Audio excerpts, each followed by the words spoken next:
मैं आपको भूलूं नहीं, हे मेरे प्रभु, मैं आपको भूलूं नहीं, हे मेरे स्वामी, मैं आपको भूलूं नहीं।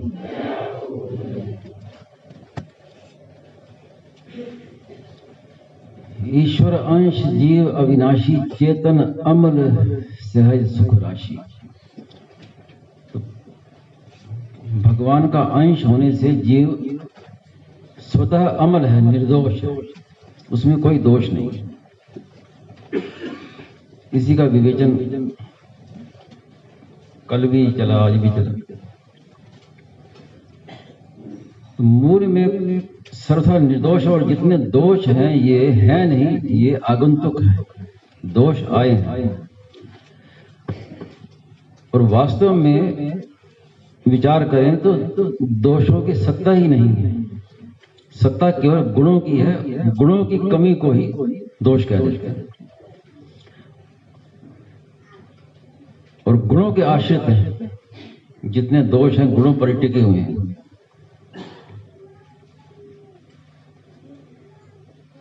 इसकी पहचान क्या है कि बुरे से बुरा व्यक्ति भी चाहता है कि लोग मुझे अच्छा कहें। व्यक्ति बुरा है, जानता है कि मैं बुरा हूं, मेरे में बुराई है, लेकिन दूसरों से वो अच्छा कहना चाहता है। उसको कोई बुरा कह दे तो उसको अच्छा नहीं लगेगा, और कह दे कि मुझे तो महाराज बहुत अच्छे व्यक्ति हैं, बहुत अच्छे, तो बड़ा राजी हो जाएगा, वो अच्छा कहना चाहता है, क्योंकि मूल में बुरा है नहीं। इसको कुछ उदाहरणों से आप समझें। जो आरंभ में मैंने कहा ना कि दोषों की वास्तव में सत्ता नहीं है, सत्ता गुणों की है, और गुणों पर टिके हुए हैं। जैसे सत्य और असत्य, सत्य बोलना, झूठ बोलना, तो सत्य है वो स्वाभाविक है जीव में से, लेकिन असत्य है ये आगंतुक है। इसकी पहचान क्या है कि कोई व्यक्ति कहे कि मैं तो केवल सत्य ही बोलूंगा, झूठ कभी बोलूंगा ही नहीं, तो उसका पूरा जीवन बड़े आराम से कट जाएगा। और कोई व्यक्ति ये कहे कि मैं तो झूठ ही बोलूंगा, सत्य कभी बोलूंगा ही नहीं, एक दिन भी काटना मुश्किल हो जाएगा। क्योंकि सत्य के बिना मनुष्य रह ही नहीं सकता, झूठ के बिना तो रह सकता है, सत्य के बिना रह ही नहीं सकता। झूठ की सत्ता नहीं, इसलिए अब कोई भूख लगी हो, कोई कहे आप भोजन करेंगे, अभी भूख लगी, अब नहीं, तो भूखों मरे। प्यास लगी है, प्यास पानी पियोगे, वो कहे नहीं, झूठ बोले तो मरो प्यास के। पास में अपनी पत्नी बैठी हो और कोई पूछ लेगा आपका विवाह हो गया क्या, तो बोले नहीं हुआ, तो जूते पड़ेंगे। तो क्या है कि झूठ आपका एक कोई करे कि मैं तो आज झूठ ही बोलूंगा, तो एक दिन काटना मुश्किल हो जाएगा, और सत्य बोले तो पूरे जीवन आराम से कट जाएगा। और कितने व्यक्ति सत्यवादी हो गए, आप शास्त्रों में पढ़ो, सत्यवादी हरिश्चंद्र, कई सत्यवादी। तो कहते सत्य सत्य है, वास्तव में ईश्वर का अंश होने से सत्य है, और उसकी सत्ता है गुणों की, अवगुणों की सत्ता नहीं है। अगर कोई प्रतिज्ञा कर ले कि चाहे कुछ हो, चाहे मर भली जाए, लेकिन सत्य नहीं बोलना, झूठ ही बोलना है, प्रतिज्ञा कर ले और वो प्रतिज्ञा पूरी हो जाए, तो उसकी प्रतिज्ञा सत्य होगी, तो सत्य ने तो पिंड छोड़ना है। समझ गए ना? अगर प्रतिज्ञा कर ले कि मैं तो झूठ ही बोलूंगा, तो उसकी प्रतिज्ञा सत्य हो जाएगी, तो सत्य से वो बच नहीं सकता। तो दोषों को देखना जो है, आज महाराज ने जो विशेष जोर दिया कि किसी में भी दोषों की स्थापना ना करें। और एक बात इसमें और विशेष स्वामी जी महाराज कहते थे, प्रवचन में शायद आई कि नहीं आई, कि दोषों की स्थापना ना दूसरे में करें, ना अपने में करें। अपने में भी, हाँ, अपने में भी दोषों की स्थापना ना करें। अपने में दोषों की स्थापना करेंगे तो वो दोष अपने में स्थायी हो जाएंगे, निकलेंगे नहीं जल्दी से। कोई मान ले कि मैं तो कामी हूं, मैं तो क्रोधी हूं, तो जल्दी मिटेंगे नहीं काम क्रोध। और साधकों के आगे सबसे बड़ी समस्या क्या है कि जीवन लगा देते हैं दोषों को मिटाने के लिए और वो मिटते हैं नहीं। कारण क्या है कि दोषों जिनके सत्ता ही नहीं है उनको तो अपने में मान लिया, तो सत्ता तो पहले हमने दे दी और सत्ता देकर फिर उसको चाहते हैं हम मिटाना चाहते हैं, तो कैसे मिटेंगे। तो इस बात को बहुत कम लोगों ने समझा है। इस बात को कई बहुत शंकाएं स्वामी जी के सामने आती थी कि मेरे में तो दोष है, अब कैसे नहीं माने दोष नहीं, क्रोध आता है मुझे, कैसे नहीं माने मेरे में क्रोध नहीं है। तो महाराज जी कहते थे कि क्रोध आप में है नहीं, और क्या हर समय क्रोध रहता है क्या? अगर ये क्रोध आप में होता, काम क्रोध आदि दोष हैं अगर आप में होते, जब तक आप रहते तब तक वो भी रहते। जैसे अभी सत्संग में बैठे हैं तो महाराज जी पूछे अभी तुम्हारे में क्रोध है क्या? बोला अभी तो नहीं है। तो क्यों नहीं है? हर समय रहना चाहिए। तो इसका अर्थ क्या हुआ कि दोष आते हैं और जाते हैं। आगंतुक का क्या तात्पर्य हुआ कि आने जाने वाले हैं। आप तो निरंतर रहते हैं, लेकिन दोष जो है वो आते हैं और जाते हैं, इसलिए उनको सत्ता नहीं है। उनको सत्ता मत दो। तो अपने में दृढ़ता से मान लो कि मेरे में दोष नहीं है, मैं तो भगवान का हूं, मेरे में दोष नहीं है। अपने को ऐसा स्थापना मत करो अपने में। तो इसमें कई लोगों को ये बात समझ में आई नहीं, बहुत कठिनता से समझ में आई कि मैं कैसे मान लूं कि मेरे में दोष नहीं है। तो इससे तो और दोष पक्का हो जाएगा। हाँ मैं क्रोधी हूं, कहेंगे मेरे में कोई दोष नहीं है, तो फिर बस फिर क्रोध बना रहेगा। तो इसमें महाराज जी ने एक बात मार्मिक बात कही है कि अगर आप दृढ़ता से ये मान लेंगे कि मेरे में कोई दोष नहीं है, मेरे में क्रोध नहीं है, मेरे में काम नहीं है, तो धीरे धीरे कुछ दिनों में ही वो मिट जाएगा दोष अपने आप। अगर दोष नहीं मिटता तो इसका मतलब आपने माना नहीं है, ठीक ढंग से माना नहीं। दृढ़ता से मान लें कि मैं तो भगवान को, मेरे में दोष कैसे आ सकते हैं।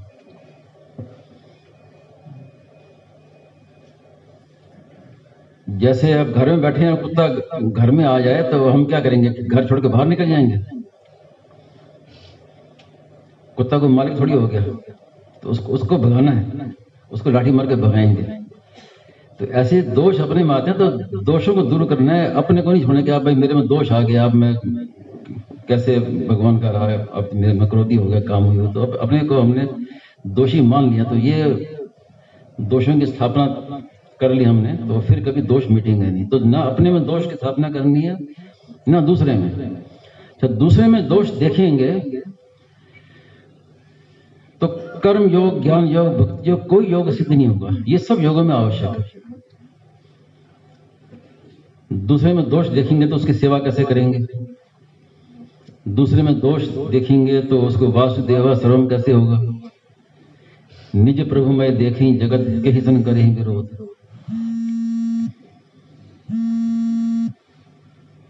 तो खास बात जो ये बताई कि निर्दोषता पर दृढ़ता रहनी, दूसरे पर भी दोष दृष्टि नहीं, दूसरे को भी दोष जो देखे दिखाई दे तो उस दोषों को देखना है, उनको निर्दोष बनाने के लिए, उनको सुधार करने के लिए। भीतर में वो जो भगवान का अंश है, हमारी दृष्टि उस पर रहनी चाहिए कि मूल में तो ईश्वर का अंश है। बाहर से चाहे कितने बड़े पापी हो, कितनी बड़ा वो दुराचारी हो, लेकिन मूल में तो ईश्वर का अंश है। इसीलिए तो दुराचारी से दुराचारी भी भगवान के भक्त हो गए, क्योंकि वो आगंतुक दोष था, दोष मिट गया तो भगवान के भक्त हो गए। कोई भगवान का भक्त दुराचारी हो गया तो ऐसा नहीं होता, ऐसा इतिहास में नहीं आता। बड़े बड़े जो चोर, डाकू, दुराचारी, दुष्ट आत्मा भगवान के भक्त हो गए, और ऐसे भक्त अनन्य किए, उनका नाम लेने से मनुष्य पवित्र हो जाए।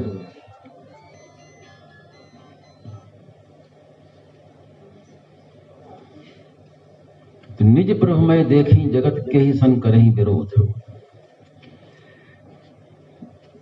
इसलिए मूल में ये बात जो है हर एक साधक के लिए शुरुआत में ही ये मानना बड़ा आवश्यक है कि दोष ना मेरे में है ना दूसरे में है। आज महाराज जी ने बात कही, बड़ी अच्छी बात कही कि आपका व्यवहार ठीक हो जाएगा तो परमार्थ भी सिद्ध हो जाएगा। और व्यवहार कैसे बिगड़ता है, दूसरे में दोष देखते हैं तभी आपस में खटपट होती है, तभी व्यवहार बिगड़ता है। सुनते समय, प्रवचन सुनते समय बात याद आई, कलकत्ते की बात है, सन 1967 उस समय की बात है, मैं उस समय वहीं था। तो वहां एक गुजराती सभा में स्वामी जी को 3 दिन के लिए या सत्संग के लिए आमंत्रित किया कि 3 दिन आपका वहां हमारे वहां आके संस्था में प्रवचन कीजिए। तो 3 दिन स्वामी जी महाराज वहां आए। अब महाराज ने तो सब ग्रस्त की बात कही, तीनों दिन कि घर में कैसे रहें, एक दूसरे से कैसे व्यवहार करें, सब करें। तो जब अंतिम समापन हुआ तो वहां के जो मुख्य थे जिन्होंने आयोजन किया था, उन्होंने खड़े होकर कहा कि हमने तो ये विचार किया था, सोचा था कि स्वामी जी आएंगे तो ब्रह्म ज्ञान की बात कहेंगे 3 दिन। तो स्वामी जी ने ब्रह्म ज्ञान की बात ही नहीं कही, सब गृहस्थी की बात कही, ऐसे उन्होंने आक्षेप पूर्वक कहा। तो जब बोल के वो उठे तो फिर स्वामी जी ने एकदम तुरंत उत्तर दिया। स्वामी महाराज ने कहा कि अकेला ब्रह्म ज्ञान की बातें करोगे तो ब्रह्म ज्ञान की बातें सीख जाओगे, ब्रह्म ज्ञान बिनु नारी नर करी न दूसरी बात। जब घर में रहना आ जाएगा तब ब्रह्म ज्ञान होगा। घर में अगर रहना नहीं, जिसको नहीं आया, संसार में रहना नहीं आया, तो वो ब्रह्म ज्ञान नहीं कर सकता। तो ये बहुत, इसलिए महाराज ने इस पर जोर दिया, बहुत आवश्यक है। इस बात को सुनकर कई लोग कहते थे कि महाराज जी क्या घर गृहस्थी की बातें कर रहे हैं, सास बहू की बातें कर रहे हैं। तो ये मूल बात जो आज महाराज ने कही कि व्यवहार सुधरेगा तो परमार्थ भी हो जाएगा, सिद्ध हो जाएगा। यहां तक कहा महाराज ने कि आप व्यवहार ठीक कर लोगे, आपका कल्याण हो जाएगा, संसार में रहना आ गया, कल्याण हो जाएगा। और एक बड़ी मार्मिक बात है कर्म योग की, कि केवल संसार के दूसरे की सेवा करना है, अपने तन मन धन से जो भी मेरे पास है, केवल दूसरों की सेवा करना है और निष्काम भाव से, बदले में कुछ चाहना नहीं है, तो उसका कल्याण हो जाएगा। चाहे भले ही ईश्वर को ना माने, बिना ईश्वर को माने उसका कल्याण हो जाएगा, केवल सेवा से, कर्म योग से, जिसमें साधक संजीवनी का ये कर्म योग का प्रकरण लिखा जा रहा था, 3रा 4था 5वां अध्याय का। तो उस समय एक बात जो महाराज जी की नई बात मन में आई और उस पर काफी चिंतन हुआ। जो स्वामी महाराज ने कहा कि हमारी तो कभी दृष्टि नहीं रही और कहीं पढ़ने की बात मिली नहीं, कि मनुष्य कुछ भी मत करे, केवल बस दूसरी की सेवा करे निष्काम भाव से, अपना कुछ नहीं माने, तो उसका कल्याण हो जाएगा। ईश्वर को मानने की आवश्यकता नहीं है उसके लिए। हाँ, ईश्वर को मानने की आवश्यकता नहीं, केवल संसार को मानता है, ईश्वर को नहीं मानता। हाँ, कल्याण हो सकता है। नहीं, वर्णाश्रम धर्म तो जिस वर्ण में पैदा हुआ है वो उसका कर्तव्य है, उसका करना। जिस वर्ण में पैदा हुआ है अपने वर्ण के अनुसार करना, यह उसका कर्तव्य है। लेकिन जो खास बात है कि जो ते प्राप्नुवन्ति मामेव सर्वभूत हिते रता, ये विषयांतर है। वर्ण वैसे की बात यहाँ नहीं चल रही, यहाँ कर्म योग, ज्ञान योग, भक्ति योग की बात चल रही है। तो कर्म योग में क्या है कि वो चाहे कहीं भी हो, किसी भी अवस्था में हो, ते प्राप्नुवन्ति मामेव सर्वभूत, मन में भाव है कि दूसरे का हित कैसे हो और दूसरे की सेवा करे और निष्काम भाव से सेवा करे, तो उसका कल्याण हो जाएगा उसका। इसमें अगर और सूक्ष्म दृष्टि से देखें तो ये फर्क है कि उसकी मुक्ति हो जाएगी, भक्ति की प्राप्ति नहीं होगी, उसको उसकी मुक्ति हो जाएगी, संसार से छूट जाएगा। कर्मयोग किस लिए है? संसार से छूटने के लिए है, और भक्ति योग है भगवान की प्राप्ति के लिए। तो इसमें क्या है कि अगर वो कोई कर्म योगी है, ईश्वर का खंडन न करे, ईश्वर की निंदा न करे, तो उसके कर्म योग सिद्ध हो जाएगा। जब मुक्त हो जाएगा संसार से, तो उसको अपने आप भगवान की भक्ति की प्राप्ति अपने आप हो जाएगी भगवान की कृपा से। लेकिन जो भगवान का खंडन करता है, भक्ति का खंडन करता है, निंदा करता है, उसको प्राप्ति नहीं होगी, वो फिर मुक्त अवस्था में रहेगा। इसलिए महाराज ने ये कहा ना कि लौकिक साधन है कर्म योग, ज्ञान योग, ये लौकिक साधन है, भक्ति योग अलौकिक साधन है। कर्म योग, ज्ञान योग से संसार से छूट जाएगा, अपने स्वरूप में स्थित हो जाएगा। लेकिन वो मुक्ति भी उस भक्ति का साधन है। वास्तव में स्वामी जी ने मुक्ति को महत्व नहीं दिया, संसार से छूट गया, मुक्त हो गया, लेकिन मिला क्या? मिला तो कुछ नहीं। तो मुक्त होने के बाद फिर वो जो असली साधन है भगवान जिसका वो अंश है, उसकी प्राप्ति, वो है सबसे श्रेष्ठ चरम लक्ष्य वही है। अभी जैसे अभी 2 दिन से ये जो कैसेट लग रहा है ना, तो मेरे मन में बात आई कि कर्मयोग की ज्यादा ये विषय कैसेट में आ रहे हैं। और स्वामी जी ये कहते थे कि इस समय भगवान भक्ति का प्रचार चाहते हैं, इस समय आवश्यकता भक्ति की है, भगवान भक्ति का प्रचार चाहते हैं। पुस्तक में भी बात आई है, साफ करना। तो भक्ति के बाद इससे विलक्षण है, ये लौकिक साधन है।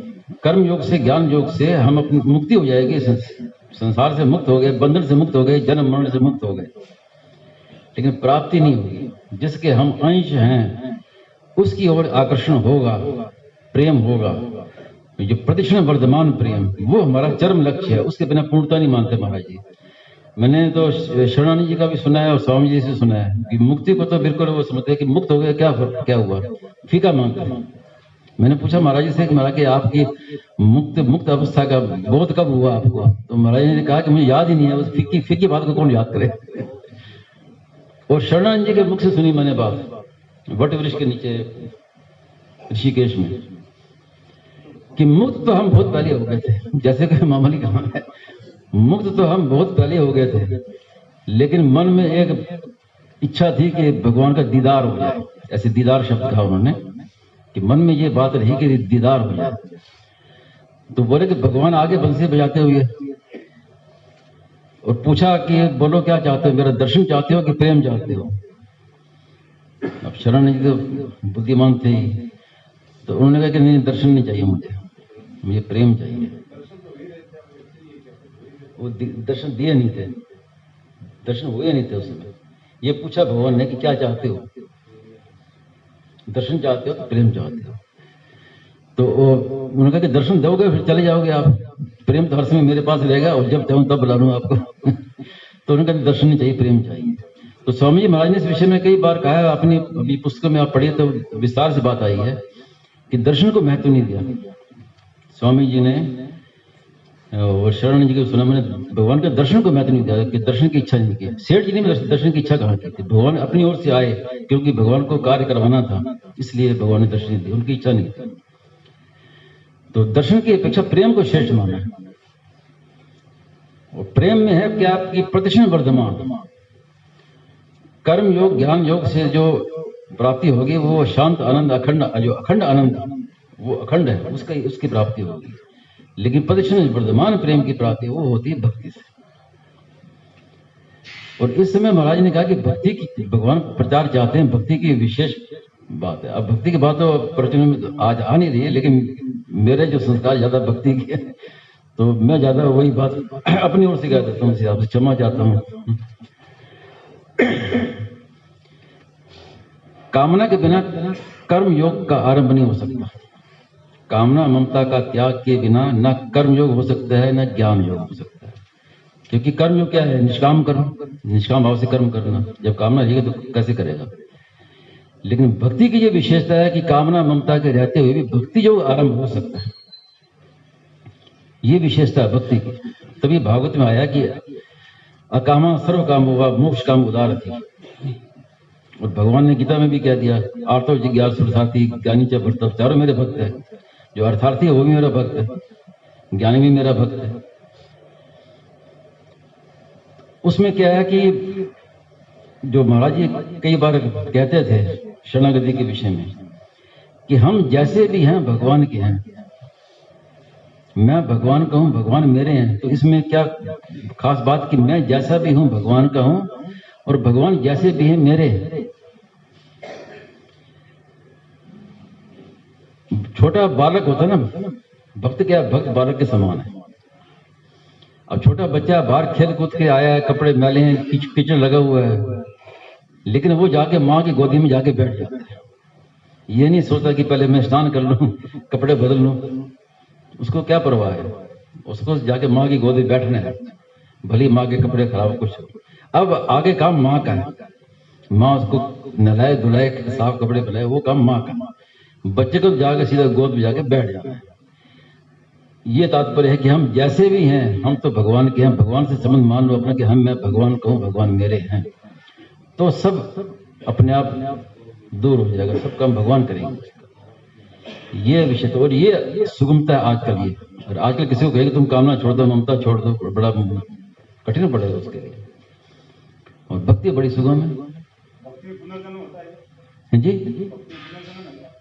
भक्ति में पुनर्जन्म होता है क्या? नहीं नहीं, पुनर्जन्म की तो बात है, पुनर्जन्म तो मुक्त को भी नहीं होता। भक्ति तो मुक्ति से भी ऊंची चीज है। मुक्ति तो भक्ति का साधन है, वो तो मुक्त हो गया तो भी उसका दोबारा जन्म नहीं होगा। और भक्ति तो साध्य है, उसमें तो प्रश्न ही पैदा नहीं होता। और भगवान जैसे भी मेरे हैं, इसका तात्पर्य क्या है कि भगवान अगर बड़े दयालु हैं तो भी मेरे हैं। अब कोई कहते भगवान तो मेरे दया है ही नहीं, भगवान तो बड़े कठोर है, तो भले भले कठोर हो, अब तो है तो वही मेरे, अब और कौन है? मेरा तो गिरधर गोपाल, दूसरा ना कोई। तो ये है इसमें खास बात।